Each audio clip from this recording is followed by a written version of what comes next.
여러분 안녕하십니까? 이어서 광주 전남권 소식입니다. 호남에선 불 안 나나 발언으로 논란을 일으킨 국민의힘 김정재 의원이 오늘 국정감사장에서 송구하다고 사과했습니다. 김 의원은 국회 국토교통위원회 소속 정준호 의원이 국정감사에 앞서 해당 발언에 대한 공식 사죄를 요구하자 재난은 지역을 가리지 않는다는 의도였지만 특정 지역을 언급해 지역민과 국민께 불편함을 드렸다며 이같이 말했습니다.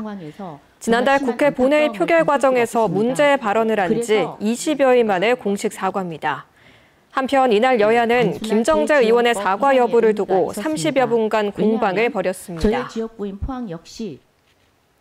광주시는 오는 22일부터 택시 요금을 인상한다고 밝혔습니다.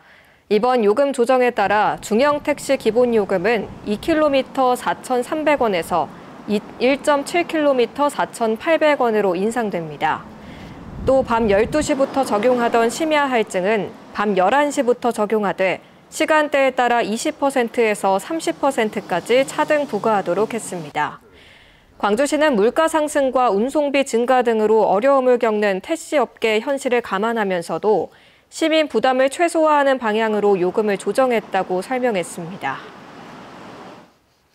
캄보디아에 있는 자녀가 감금된 것 같다는 어제 MBC 보도와 관련해 경찰은 소재를 파악 중이나 관계기관 협조가 늦어지고 있다고 밝혔습니다.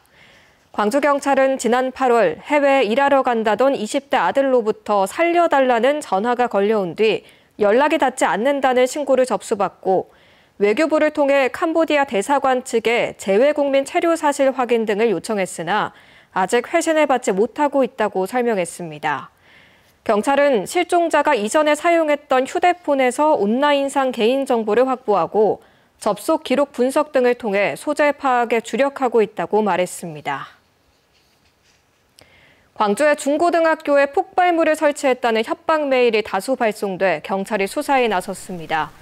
광주경찰청 등에 따르면 오늘 오전 광주 경신여고와 대광여고, 동성고와 금당 중 4개 학교에 폭발물을 설치했다는 협박 메일이 전송됐습니다.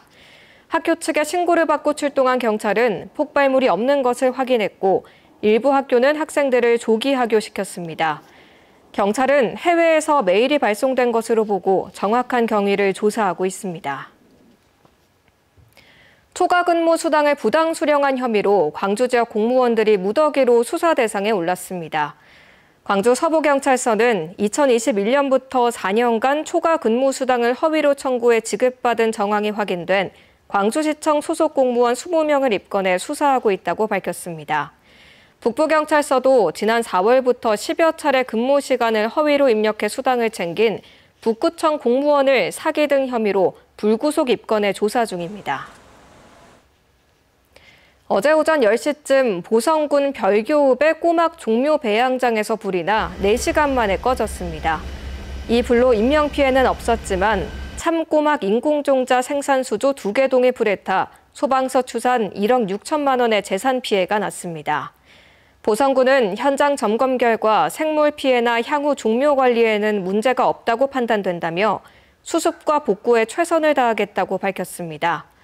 해당 시설은 보성 지역 수산업 경쟁력 강화와 어업인 소득 증대를 위해 지난 2014년 국비 등 80억 원을 들여 지었습니다. 전 국민에게 지급된 민생회복 소비 쿠폰을 받지 못한 지역 소외계층이 2,000명이 넘는 걸로 집계됐습니다.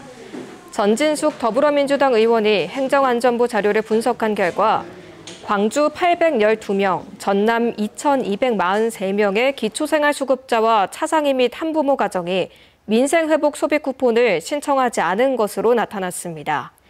전 의원은 사회 경제적으로 취약한 계층에 국가 정책 전달에 공백이 있는 것은 아닌지 점검해야 한다고 꼬집었습니다. 광주시가 2회 추경 예산안으로 5,670억 원을 편성해 의회에 제출했습니다. 이번 추경 예산안에는 민생회복 소비 쿠폰 예산 3,683억 원을 비롯해 지역사랑 상품권 발행과 온누리 상품권 환급 지원 등이 편성됐습니다.